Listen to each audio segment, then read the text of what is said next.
पाटन जिले की राधनपुर सीट गुजरात चुनाव की सबसे चर्चित सीटों में से एक है। 2017 में इस सीट पर कांग्रेस के अल्पेश ठाकुर जीते थे। हालांकि बाद में उन्होंने विधायकी से इस्तीफा दे दिया था और बीजेपी में शामिल हो गए। उपचुनाव में बीजेपी की टिकट पर लड़े अल्पेश को हार का सामना करना पड़ा। उन्हें कांग्रेस के रघुभाई देसाई ने हराया। इस बार बीजेपी ने अल्पेश को गांधीनगर दक्षिण सीट से उम्मीदवार बनाया है।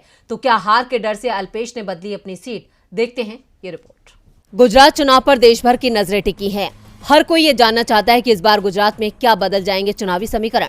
जानकारों की माने तो राज्य में इस बार बीजेपी विरोधी लहर देखी जा रही है। गुजरात की जनता बीजेपी से खासी नाराज है और ये नाराजगी इस बार बीजेपी को भारी पड़ सकती है। ये बात बीजेपी भी अच्छे से समझ रही है, तभी तो बीजेपी के सभी दिग्गज नेता गुजरात में डेरा डाले हुए हैं। खुद पीएम मोदी लगातार रैलियां कर रहे हैं। वहीं इस बार के चुनाव में कांग्रेस से बीजेपी में गए दल बदलुओं की खूब चर्चा हो रही है। इन दल बदलुओं में अल्पेश ठाकुर का नाम भी शामिल है। 2017 के विधानसभा चुनाव में पाटन जिले की राधनपुर सीट से बीजेपी ने लविंग जी ठाकुर को अपना उम्मीदवार बनाया था।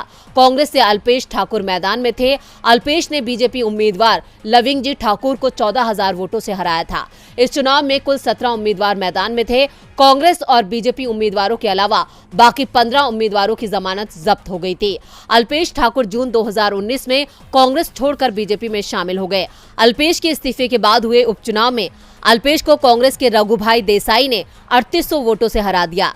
अब बीजेपी ने 2022 विधानसभा चुनाव के लिए यहां से अपने पूर्व उम्मीदवार लविंग जी ठाकुर को मैदान में उतारा है। वहीं कांग्रेस ने अपने मौजूदा विधायक रघुभाई देसाई को ही टिकट दिया है।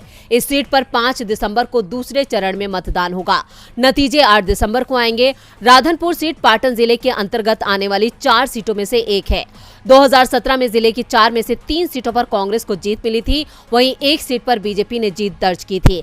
लेकिन इस बार भी पाटन जिले की सभी सीटें कांग्रेस जीतने का दावा कर रही है। शायद यही वजह है कि अल्पेश को राधनपुर पर अपनी हार दिखाई दे रही थी, इसलिए उन्होंने अपने लिए बीजेपी से सुरक्षित सीट की मांग की और अब वो गांधीनगर दक्षिण से मैदान में है। यानी हार के डर से अल्पेश ठाकुर ने अपनी सीट बदल ली है। पाटन में इस बार भी कांग्रेस का दबदबा देखा जा रहा है।